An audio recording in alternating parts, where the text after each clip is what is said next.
Network News. Personal na kinausap ni Education Secretary Sani Angara ang mga biktima, guro, personnel ng San Jose National High School sa Tacloban City upang kamustahin ang kanilang kalagayan matapos ang naganapan na insidente ng pamamaril sa paaralan umaga kahapon. Ayon sa Department of Education, ipinag-utos ni Angara ang agarang pagbibigay ng psychosocial support para sa mga guro at kawani na naapektuhanan ng insidente. Inatasan din ng kalihim ang paglalagay ng mga guidance counselor upang matulungan at magabayan ang mga mag-aaral sa pagharap sa epekto ng nangyaring pamamaril. Ayon kay Secretary Angara, hindi pa klaro ang motibo sa pamamaril. Maliban sa bullying, tinitingnan din ang anggulong may gang ang mga sospek na children in conflict with the law at animoy pinagplanuhan ang pamamaril. Pakinggan natin ang pahayag ni Secretary Angara. Hindi pa klaro masyado kung ano talaga yung motibo dito. Kung sabi nga ng iba, bullying. Sabi ng iba, parang may gang. Sabi nung iba naman, kasi sabi nung advisor, yung bata na yun tahimik lang at parang nagpaalam siya na may activity daw sila sa Manila. Tapos hindi siya pumasok ng 1 week.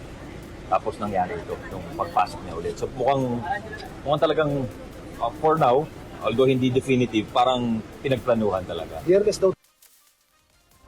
Sa kabilang banda, Rajaman Angel, nanawagan naman si Tacloban City Mayor Alfred Romualdez sa mga magulang na tutukan ang pagdidisiplina at paggabay sa kanilang mga anak kasunod ng naganapan na pamamaril sa loob ng San Jose National High School.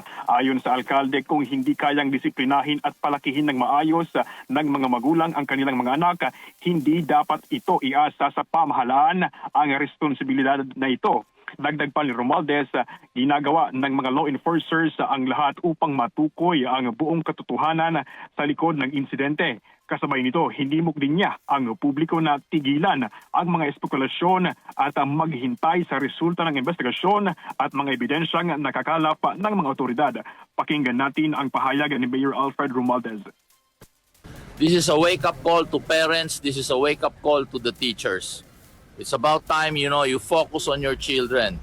We cannot, if you cannot discipline and raise your children properly, don't give them to the government to discipline. That's not our job.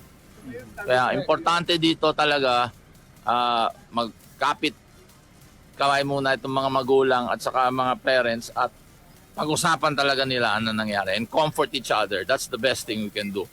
Our intelligence and law enforcers are doing the best they can to figure, this out, diba?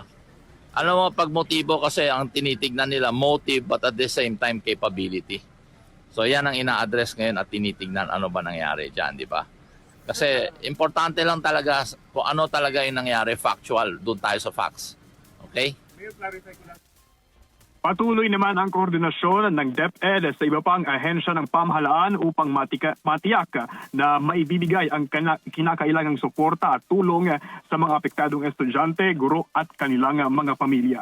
Kasama mo mula dito sa Tacloban City, Rajman Chester Sanita, Tatak, RMN. RMN Network News.